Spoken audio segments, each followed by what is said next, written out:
नमस्कार साथियों, स्वागत है आपका मेरे YouTube चैनल स्मार्ट स्टडी में। जैसा कि साथियों, जब से अपन ने नए वीडियो बनाने शुरू किए हैं, आप जानते हो कि अपन खनिज पोषण के बारे में, पादपों में, विशेष रूप से पादपों में खनिजों का पोषण किस प्रकार से होता है उसके बारे में अपन पढ़ रहे हैं। और उसी क्रम में आज खनिजों के पोषण के बारे में ही अपन थोड़ी सी और चर्चा करेंगे साथियों। तो पादपों में खनिज पोषण के संबंध में अपन ने ये देखा था पहले वाले वीडियो में। जैसा कि आप जानते हो कि पादपों में कौन कौन से खनिज कितनी मात्रा में पाए जाते हैं और किन खनिजों की उपस्थिति की कमी या अधिकता उनके ऊपर क्या प्रभाव डालती है, उसके बारे में अपन पढ़ेंगे। दूसरी बात साथियों, इसमें ये अपन ने देखी थी कि किसी पादप के भाग में अपन जैसे खनिज लवणों या खनिज तत्वों के बारे में जानना चाहें कि कौन से खनिज तत्व कितनी मात्रा में पाए जाते हैं, तो उसकी अपन ने एक विधि भी पढ़ी थी कि भाई पादप भस्म विश्लेषण करके अपन इसका उपयोग कर सकते हैं और अपन जानकारी ले सकते हैं कि भाई कौन से प्लांट में कितने मिनरल्स हैं या कौन से खनिज तत्व इसमें पाए जाते हैं। अब साथियों, दूसरी बात आपके लिए ये आ रही है कि पादपों में खनिज तत्वों की अनिवार्यता का अध्ययन, खनिज तत्व कौन कौन से अनिवार्य होते हैं, कौन कौन से अनिवार्य नहीं होते हैं, कौन से ज्यादा मात्रा में अनिवार्य होते हैं, कौन से कम मात्रा में अनिवार्य होते हैं, उसके बारे में भी अपन इसको देख सकते हैं, उसके बारे में अपन जानकारी ले सकते हैं। तो यहाँ पर सबसे पहले ये ध्यान रखना है आपको कि पादपों में खनिज पोषण का अध्ययन करने के लिए, खनिजों की अनिवार्यता अध्ययन करने के लिए दो प्रकार के मेथड इसमें उपयोग में लाए जा सकते हैं। एक तो होता है साथियों मृदा विहीन संवर्धन, प्लांट को बिना मिट्टी के संवर्धित करना, पौधे को बिना मिट्टी के संवर्धित करना, बिना मिट्टी के उगाना। और दूसरा होता है विलयन का संवर्धन, कि एक विलयन बना लिया जाए, एक संवर्धन माध्यम बना लिया जाए और माध्यम बना करके उसके अंदर अपन देख सकते हैं कि कौन से तत्व की अनिवार्यता है और कौन से तत्व की कम आवश्यकता है।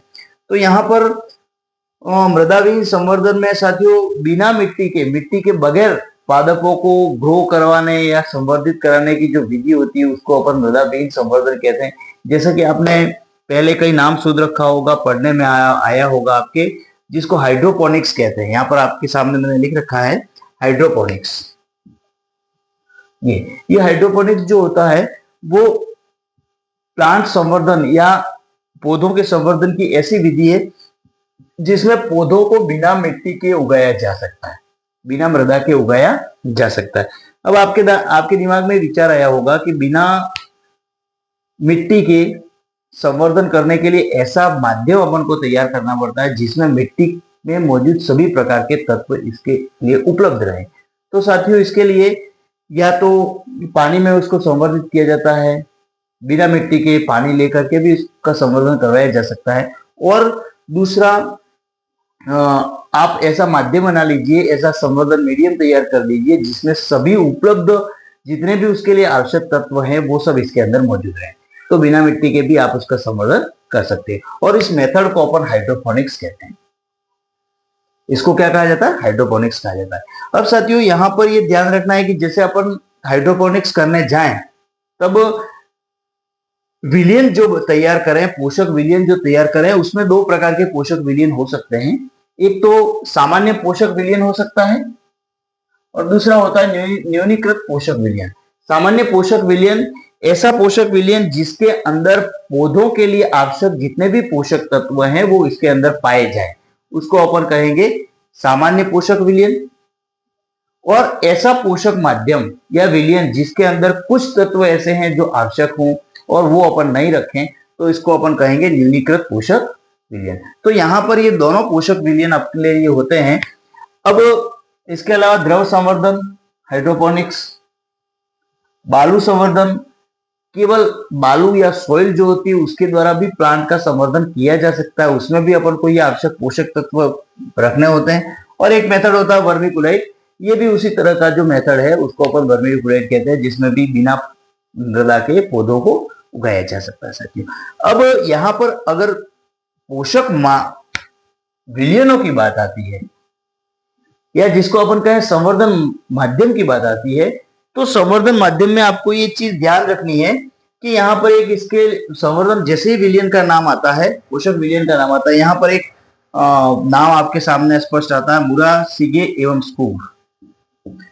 मुरासिगे और स्कूग ने जो पोषक विलियन तैयार किया था, उसको लंबे समय अभी भी इसका उपयोग किया जाता है संवर्धन करने के लिए, प्लांट का संवर्धन करने के लिए इसका उपयोग किया जाता है साथियों। अब इसके बाद इस अगर खनिज पोषण की बात करें तो खनिज पोषण में एक जर्मन वैज्ञानिक है जिनका नाम लिबिंग है, उसको अपन नहीं भूल सकते हैं। उनका नाम इसलिए प्रसिद्ध है कि उन्होंने एक सिद्धांत दिया था, law of minimum. Law of minimum, law of minimum. अब लॉ ऑफ मिनिमम क्या है? तो लॉ ऑफ मिनिमम एक नियम है जिसमें ये बताया गया है कि किसी पौधे के अंदर पाया जाने वाला वृद्धि और ग्रोथ उस तत्व की उपलब्धता पर निर्भर करता है। ध्यान से आप सुनना, किसी पादप की वृद्धि और विकास का जो प्रक्रम है वो उस तत्व के ऊपर निर्भर करता है कि जो सबसे कम मात्रा में है, सबसे कम मात्रा में है। तो जो तत्व सबसे कम मात्रा में है, जैसे कैल्शियम वहां पर उस पोषक विलियन में कम है या मृदा में कम है, तो कैल्शियम के आधार पर ही डिपेंड होगा कि दूसरे तत्व उस पादप द्वारा कितने लिए जाएंगे। अगर कैल्शियम सबसे कम मात्रा में चाहिए तो यहाँ पर दूसरे की उपलब्धता कितनी होती है वो उसके ऊपर डिफाइन किया जाता है। तो उसको कहते हैं कि लॉ ऑफ मिनिमम, यानी कि जिसकी मात्रा सबसे कम होती है, या आप इसको कह सकते हैं कि जो सबसे कम मात्रा में उपलब्ध होता है या जिसकी सबसे कम मात्रा में आवश्यकता होती है, उसको लॉ ऑफ मिनिमम कहा जाता है। अब यहां पर इसकी बात और आगे करते हुए साथियों अपन ये कहते हैं कि खनिज पोषक जो होता है, मिनरल न्यूट्रिशन होता है, उसमें अपन ने देखा कि अब ये सभी प्रकार के मेथड अपन ने देख लिए कि भाई किस विधि से क्या होता है।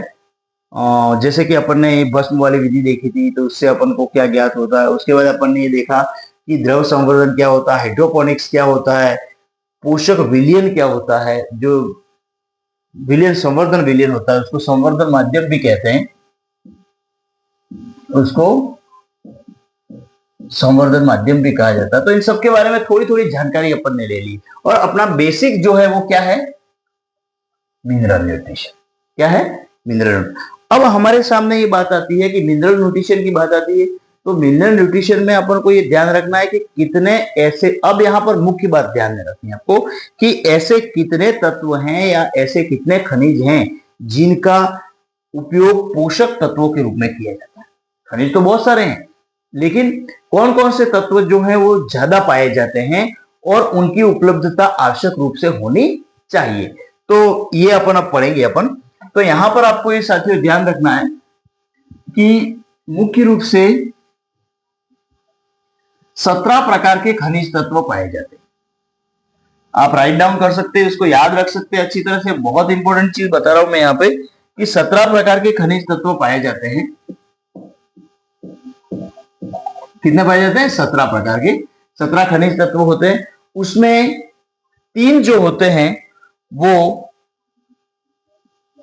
अखनिज पोषक होते हैं,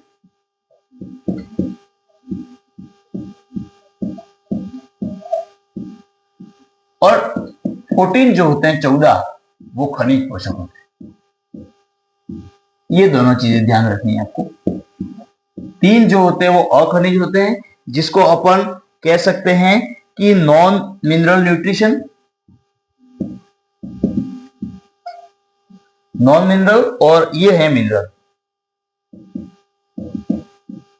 मिनरल न्यूट्रिशन। अब यहाँ पर कितने प्रकार के नॉन मिनरल हैं और कितने प्रकार के मिनरल हैं उसके बारे में एक चार्ट बना के अपन यहाँ पढ़ेंगे, जो आपको अच्छी तरह से याद रखना चाहिए। सबसे पहले तो इसको डिवाइड कर लिया है पादप पोषक, आप लिख सकते हैं इसको पादप पोषक। उसको 2 भागों में विभाजित कर दीजिए, अखनिज और खनिज। अखनिज में 3 नाम आते हैं आपके लिए, हाइड्रोजन, ऑक्सीजन और कार्बन।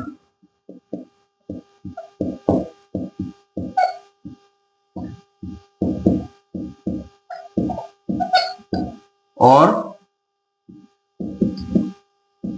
कार्बन। ये नॉन मिनरल न्यूट्रिशन है जिसमें 3 प्रकार के होते हैं, हाइड्रोजन, ऑक्सीजन और कार्बन। अब खनिजीय में आपको ध्यान रखना 2 प्रकार के होते हैं।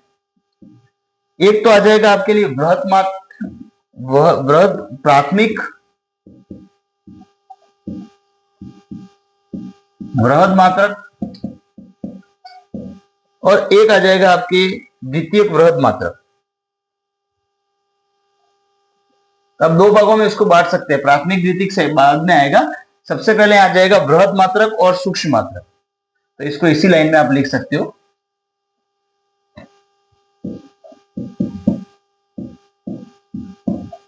बृहद मात्रक और दूसरा होता है सूक्ष्म मात्रक। ठीक है, तो बृहद मात्रक और सूक्ष्म मात्रक। बृहद मात्रक फिर डिवाइडेड इनटू 2 पार्ट्स। देखना इधर, डिवाइडेड इनटू 2 पार्ट। इसको प्राथमिक बृहद मात्रक, द्वितीयक बृहद मात्रक,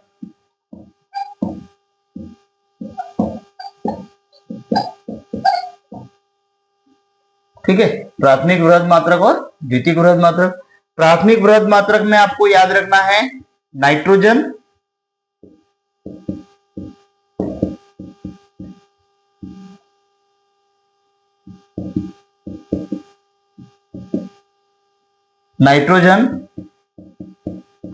phosphorus,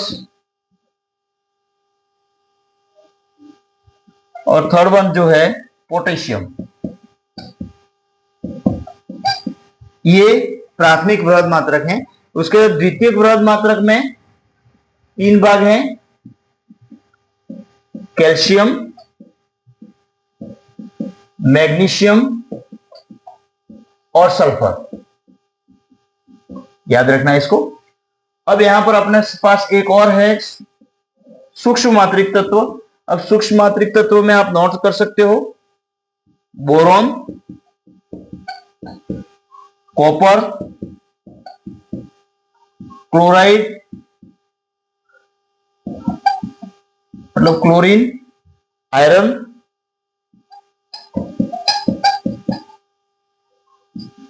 iron, zinc, nickel, molybdenum और manganese.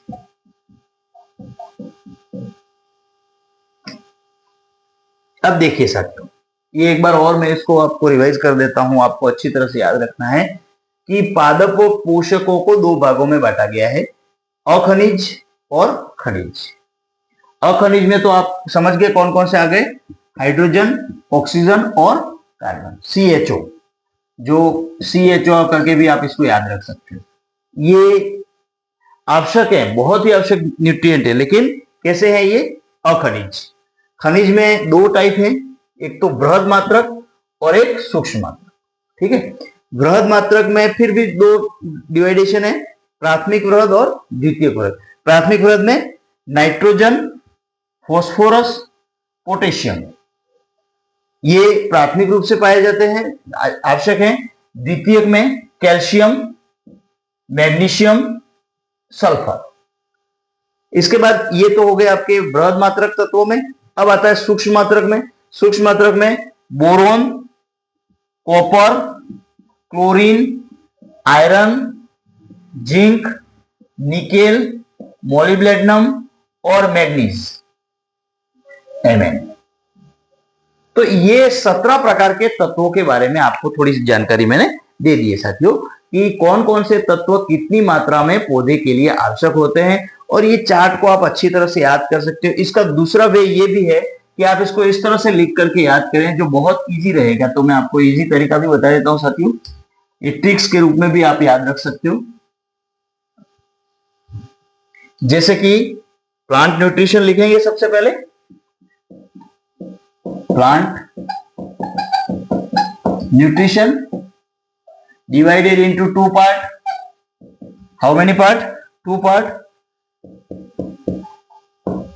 Non-mineral and mineral nutrition.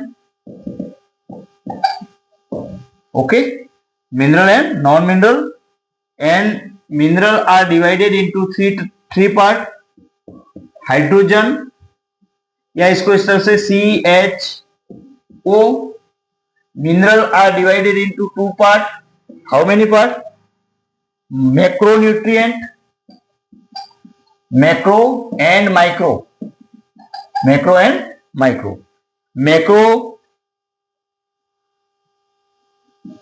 Macro is divided into 2 parts. Primary and secondary. Primary and secondary. Primary nitrogen, phosphorus और पोटेशियम, जबकि सेकेंडरी जो है वो कैल्शियम, मैग्नीशियम एंड सल्फर, ये टाइप हो गए. इसके बाद मैक्रो आ जाते हैं. मैक्रो जो हैं वो boron, copper, chlorine, iron, zinc, nickel, molybdenum और मैग्नीज. ये आपके लिए मैंने शॉर्ट फॉर्मूले के रूप में लिख दिया है, जिसमें सिंबॉलिक आपको समझा दिया है मैंने कि नॉन मिनरल कौन से हैं, मिनरल कौन से हैं. मिनरल में भी 2 टाइप हैं, मैक्रो और माइक्रो. मैक्रो में याद रखना है NPK, ये एक फॉर्मूला याद रखना है. यहां पर CHO आएगा, यहां पर NPK आएगा, यहां पर आएगा कैल्शियम, मैग्नीशियम, सल्फर. इसके बाद ये आपके सामने है, ये जो मैक्रो है, इतने प्रकार के मैक्रो इसमें पाए जाते हैं. तो यहां पर साथियों मुख्य रूप से गौर करने वाली बात क्या है कि आपने देखा होगा कि बहुत सारे जो ऑर्गेनिक कंपाउंड बने होते हैं, वो ऑर्गेनिक कंपाउंड मुख्य रूप से CHO के बने होते हैं. जैसे ग्लूकोज का सूत्र है C6H12O6, ये CHO से बना है. इसका मतलब ये प्लांट न्यूट्रिशन के लिए बहुत ही एसेंशियल एलिमेंट है.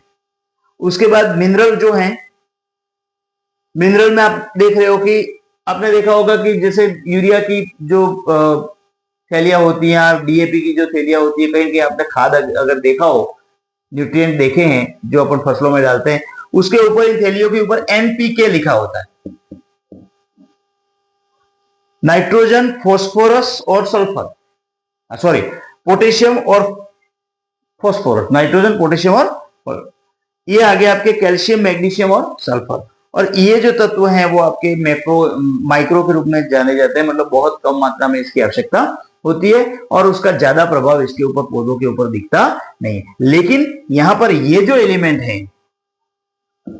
एंड दीज 1, 2 एंड 3, ये पौधों के ऊपर बहुत ज्यादा प्रभाव डालते हैं, इनकी वृद्धि के ऊपर. अगर ये नहीं है तो पौधों की वृद्धि रुक सकती है, इसमें कोई सिम्टम्स आ सकते हैं, लक्षण आ सकते हैं. तो ये ध्यान रखना है. इसमें उर्वरता मतलब कम हो जाने से पैदावार कम हो सकती है, जो फसल होती है उसके दाने वगैरह में कमी आ सकती है, या उसके दाने विकृत हो सकते हैं. तो ये मुख्य रूप से ये चीजें आपको ध्यान रखनी है. अब साथियों इसमें आपको ये ध्यान रखना है कि अब इसके अंदर से कौन कौन से तत्व, जो अपन ने 17 एलिमेंट लिए हैं, 17 तत्व जो हैं, वो कहां से प्राप्त होते हैं और इसकी कमी से क्या रोग होता है, इसकी कमी से प्लांट ग्रोथ पर क्या इफेक्ट पड़ता है, क्या प्रभाव पड़ेगा पौधों की वृद्धि पर, तो उसके बारे में अपन नेक्स्ट वीडियो में पढ़ेंगे. आप अच्छी तरह से इसको पढ़ना, वीडियो को लाइक करना, शेयर करना. साथियों आपने अभी तक जो कमेंट किए हुए हैं, बहुत अच्छे मेरे को प्रोत्साहन मिल रहा है और मैं इसी तरह से वीडियो आपके सामने पेश करता रहूंगा. अब मिलेंगे नेक्स्ट वीडियो के साथ. नमस्ते, वंदे मातरम.